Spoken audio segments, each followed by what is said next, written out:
ingredients: bread, 1 egg, 1 tablespoon of sugar, 1/4 cup of milk.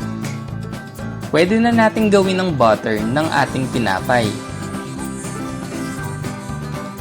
Ilagay na natin sa isang bowl ang itlog, gatas at asukal. Pwede mo rin itong lagyan ng cinnamon powder at vanilla flavor. Haluin lang ito ng mabuti at ready na ang ating butter mixture. Ayan, pwede na nating lutuin ang ating French toast. Maglalagay lang ako ng butter sa ating pan. At ididip ko lang ng mabilis ang magkabilang side ng tinapay sa butter mixture. Pagkatapos, ilalagay ko na ito sa ating pan. Yung iba, gusto nilang binababad ng matagal ang tinapay sa mixture. Siguro gusto nila ito pero tayo, gusto natin yung tamang-tama lang yung butter mixture sa tinapay.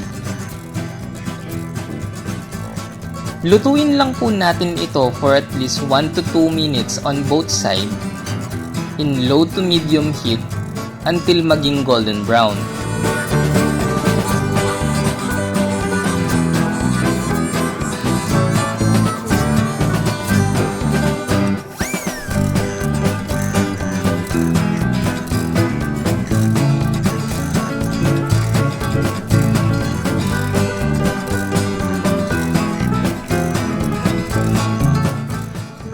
At dahil may natira pa sa samji natin kagabi, pwede rin natin itong i-partner sa ating French toast. Bacon broth enoki. Samahan din natin yan ng mainit na kape. Heto na po ang ating napakasarap na French toast. Thank you very much for watching our videos.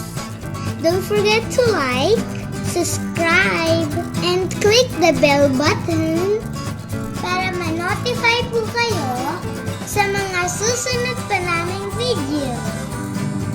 Thank you for watching!